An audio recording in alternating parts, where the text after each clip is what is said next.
Kevin Blanche. Today I'm going to talk about how we could solve the entire economic nightmare like that. And people think, oh, you're full of shit, blah, blah, it's more complex. No, it's not. No, it's not. And I'm going to show you easily how this can be done. Easily.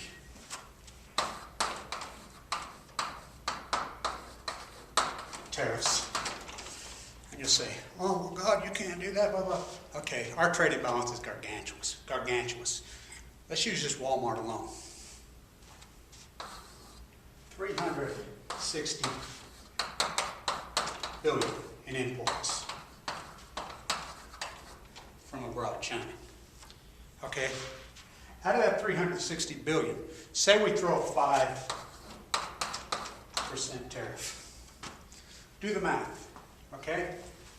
Do that. 365 days a year. Our debt is 14 trillion.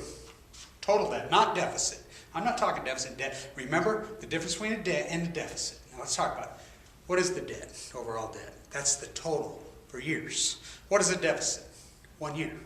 Okay, 1 year, we can handle a deficit that has a problem 1 year or two, but a long, extended debt, which we have now for 30 years. In 1980, and to all you teabaggers, when Reagan took office, we had no debt. None. Zero. Zero. He ran, saying, oh, we have debt, we have debt, we have debt. People Kool-Aid and drank it up. He was a Democrat.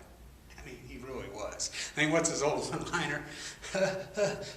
They came to me and they says, you want any of them B2s? And I thought they're vitamins. It says, give me a couple dozen. He's the one that gargantually grew up freaking government via the military. You know, beware of the military-industrial complex. We're there. We are there. Okay, so as we had a zero debt, we started accumulating debt via military, via a lot of things. Getting rid of tariffs. Here comes along Clinton. Clinton was a Republican. Big time Republican. Look, 1994, they sweep the House and Senate, the neoconservatives. Gingrich, Army, they take over. The NAFTA issue had been front and center since freaking Marin Eccles. Front and center. No Democrat, no how, no way.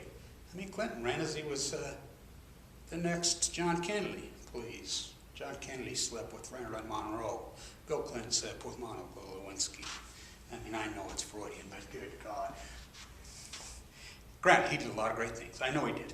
You know, a lot of people came off the payrolls, blah, blah, blah, blah, blah, but I have a whole different take on what happened in the freaking 90s. My take in the late 90s was Volcker raising the interest rate way up, took our classical medicine, cleaned things up, and that was the prosperity. The science fiction economics we've had since, with freaking the Ayn Rand, Great Faker himself, and QET, Greenspan, the worst economist in American history, maybe world history. It's the way history's going to view the piece of shit. So, okay, so here comes NAFTA. It's no coincidence, 1994. Okay, people aren't worried. Real wages are declining. Real wages declined for 30 years. This union debate against the public bank, please, it's the last stand. They've crushed the unions a long time ago all across America. I mean, it's not cheap enough to impoverish and cheat a freaking illegal brown person from the South and slip him cash and cheat him. No, they got machines at grocery stores. Tells you, I mean, China, 3 cents an hour. I mean, when does it end? It doesn't end. So, as the debt starts coming down in the late 90s via the stock market. The stock market was right. The technology revolution was on. Here comes Bush, 2000. Still the election. More tariffs. I mean, Clinton did it in 94 with the Senate and Congress, the Republican. He jumped to center, played ball with them. And, you know, Clinton did a lot of great things, but I look back on that, I really believe that was the biggest devastation to America in history, was the day he did not veto that. I thought for sure. I sat in this exact classroom the day he did it. I remember being in this exact classroom and freaking out. Oh, you God blew my mind, right here in this very spot. So, okay, so you say, oh, it's more complex than this, the war, $30 trillion, the bullshit war that nobody wants to talk about, and you're right.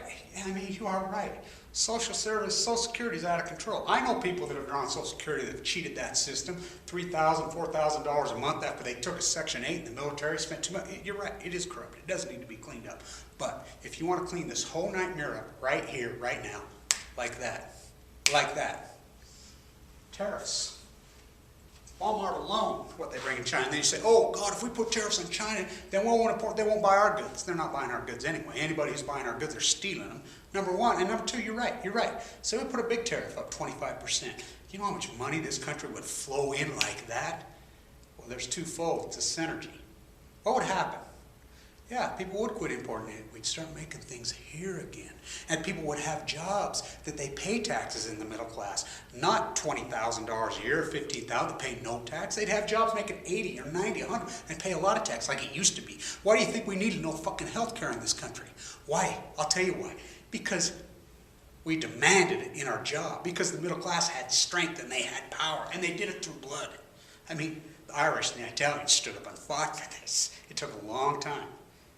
Look, if they didn't give you Blue Cross Blue Shield and everybody in this country had it 40 hours, they didn't give you overtime, they didn't give you freaking time and a half, didn't give you the weekends off, double time if you had to work, you quit and went down the fucking road because the middle class had power.